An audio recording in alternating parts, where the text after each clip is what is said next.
नमस्कार, एके न्यूज में आपका स्वागत है। मैं हूं आपके साथ आयुषी सोनवानी। चलिए शुरुआत करेंगे आज की कुछ अहम और बड़ी खबरों के साथ।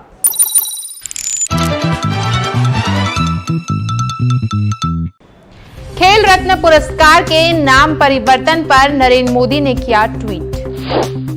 टोक्यो ओलंपिक में भारतीय पहलवान ने मारी बाजी। पुनर्निवास और अधोसंरचना पर बोले शिवराज सिंह चौहान। गृह मंत्री नरोत्तम मिश्रा ने उज्जैन में किए महाकालेश्वर के दर्शन। खेल रत्न पुरस्कार के नाम परिवर्तन पर बोले रामेश्वर शर्मा। कुएं में जहरीली गैस के रिसाव से हुई 3 लोगों की मौत। और अब खबरें विस्तार से। खेल रत्न पुरस्कार के नाम परिवर्तन पर नरेंद्र मोदी ने किया ट्वीट। प्रधानमंत्री नरेंद्र मोदी ने ट्वीट कर कहा कि मुझे भारत भर के नागरिकों से खेल रत्न पुरस्कार का नाम मेजर ध्यानचंद के नाम पर रखने के लिए कई अनुरोध प्राप्त हो रहे थे। मैं उनके विचारों के उनके धन्यवाद करता हूं, साथ ही उनकी भावना का सम्मान करते हुए खेल रत्न पुरस्कार को मेजर ध्यानचंद खेल रत्न पुरस्कार कहा जाएगा। टोक्यो ओलंपिक में भारतीय पहलवान ने मारी बाजी। टोक्यो ओलंपिक में भारत का प्रतिनिधित्व करते हुए भारतीय पहलवान रवि कुमार दहिया ने कुश्ती के 57 किलो वर्ग में रजत पदक जीतकर टोक्यो ओलंपिक में भारत का नाम रोशन कर दिया है। मिजोरम सरकार ने की बड़ी घोषणा। हॉकी स्टार लाल रेमसियामी को पेश की जाएगी सरकारी नौकरी। मिजोरम सरकार ने ट्विटर के माध्यम से घोषणा की है कि हॉकी स्टार लाल रेमसियामी को सरकारी नौकरी की पेशकश दी जाएगी और उन्हें उनके गृह नगर में घर का प्लॉट दिया जाएगा। राज्य सरकार ने उनकी तैयारियों के लिए 20 लाख रुपए मंजूर किए थे। उनकी भागीदारी के लिए उन्हें 25 लाख रुपए नगद दिए जाएंगे। पुनर्निवास और अधोसंरचना पर बोले शिवराज सिंह चौहान। मुख्यमंत्री शिवराज सिंह चौहान ने बयान देते हुए कहा कि पुनर्वास के कार्यों के लिए अधोसंरचना को फिर से बनाने के लिए टास्क फोर्स बना रहा हूं। विभाग रहेंगे क्योंकि समन्वय, जिस हेतु 11 विभाग रहेंगे क्योंकि समन्वय से यह करना पड़ेगा। राहत के कामों के लिए, पुनर्वास के कामों के लिए और इंफ्रास्ट्रक्चर अधोसंरचना को फिर से खड़ा करने बनाने के लिए एक टास्क फोर्स बना रहा हूं। 11 विभाग रहेंगे क्योंकि समन्वय से यह करना पड़ेगा, कोऑर्डिनेट करके करना पड़ेगा हमको काम। स्वास्थ्य विभाग, पीएचई लोक स्वास्थ्य यांत्रिकी विभाग, क्योंकि पानी की व्यवस्था करनी, शुद्ध पीने के और बाकी व्यवस्थाओं को भी पानी की ठीक करना है। गृह मंत्री नरोत्तम मिश्रा ने उज्जैन में किए महाकालेश्वर के दर्शन। गृह मंत्री डॉक्टर नरोत्तम मिश्रा ने श्रवण माह में उज्जैन के महाकालेश्वर मंदिर पहुंचकर बाबा महाकाल की विधि विधान से पूजा अर्चना कर आशीर्वाद लिया। साथ ही देश एवं प्रदेशवासियों की खुशहाली की कामना की। खेल रत्न पुरस्कार के नाम परिवर्तन पर बोले रामेश्वर शर्मा। रामेश्वर शर्मा ने बयान देते हुए कहा कि नाम परिवर्तन होने से परेशानी क्या है और किसको परेशानी है। रामेश्वर शर्मा ने कहा कि भारत के खेल के महानायक थे ध्यानचंद। उन्होंने भारत के लिए खेला और विश्व के मानचित्र पर भारत का नाम रोशन किया। राजीव गांधी जी के नाम की जगह कांग्रेस का आरोप। नहीं तो इसमें परेशानी क्या है? किसको परेशानी? भारत के खेल के महानायक ध्यानचंद जी थे।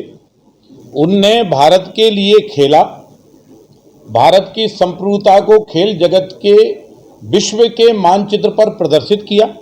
और इसलिए मेजर ध्यानचंद वो खिलाड़ी हैं कि जब दूसरे देशों ने उनसे संपर्क किया कि आप हमारे देश के लिए खेलो, तो मेजर ध्यानचंद जी ने ये कहा था कि मैं हिंदुस्तान में पैदा हुआ हूँ, हिंदुस्तानी हूँ, हिंदुस्तान के लिए ही खेलूंगा और हिंदुस्तान के लिए ही जीऊंगा, उसी देश के लिए मरूंगा।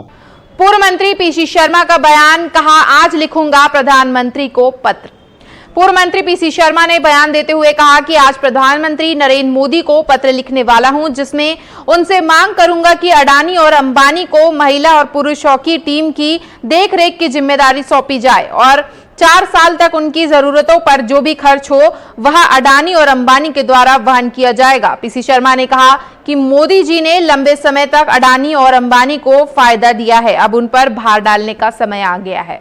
नरेंद्र मोदी जी को मैं आज एक पत्र लिखने वाला हूं कि बहुत फायदा दिलवाया है आपने अडानी और अंबानी को।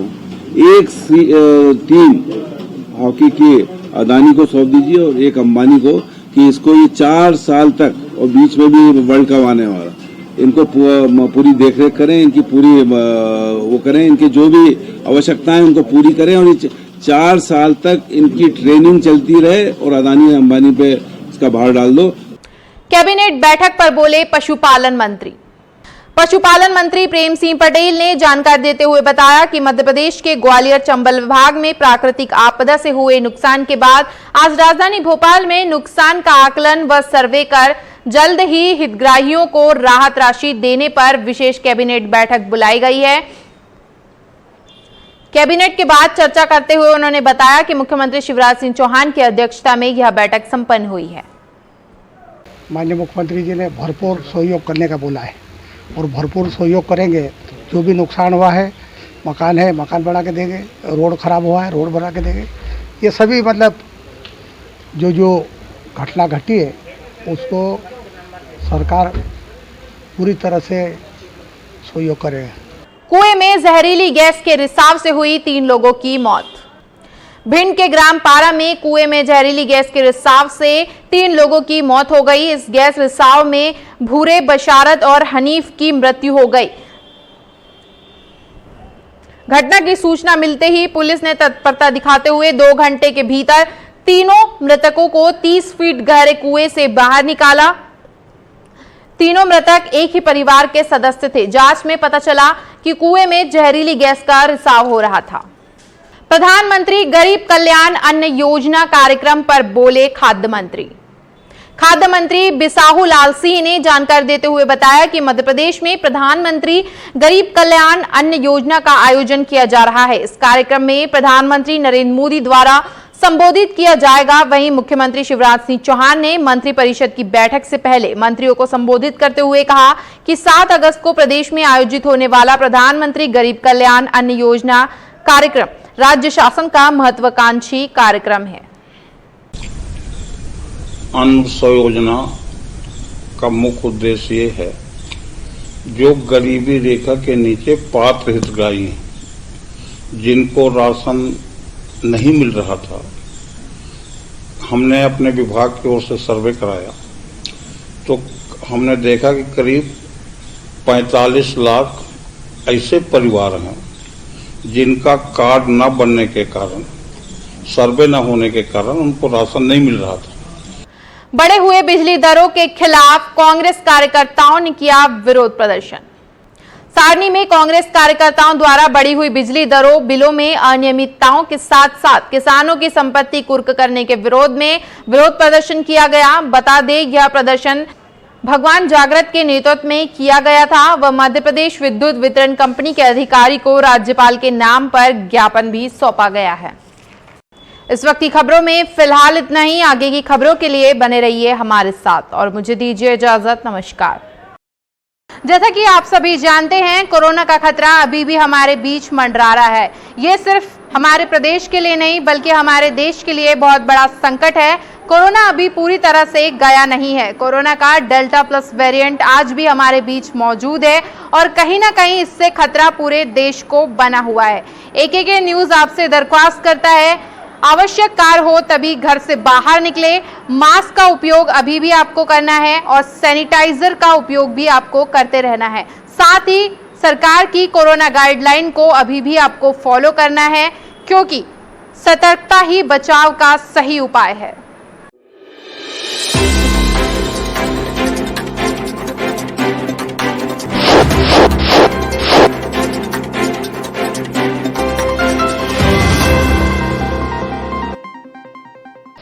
नमस्कार, आप देख रहे हैं AKK न्यूज़। खबरों की दुनिया से 24 घंटे 7 दिन हम कराते हैं आपको खबरदार। हर छोटी बड़ी खबर पर होगी पैनी नज़र, जिसका सीधा सरोकार आपसे। गली नुक्कड़ चौराहे से, कस्बे से, शहर से, सूबे तक आपके हक की बात। खबरों को तलाशने और तराशने के बाद न्यूज रूम से सीधे आप तक, और अपने अनुभव के साथ बेबाक अंदाज में सटीक खबर सही हाथों में। सही खबर दिखाना हक है हमारा।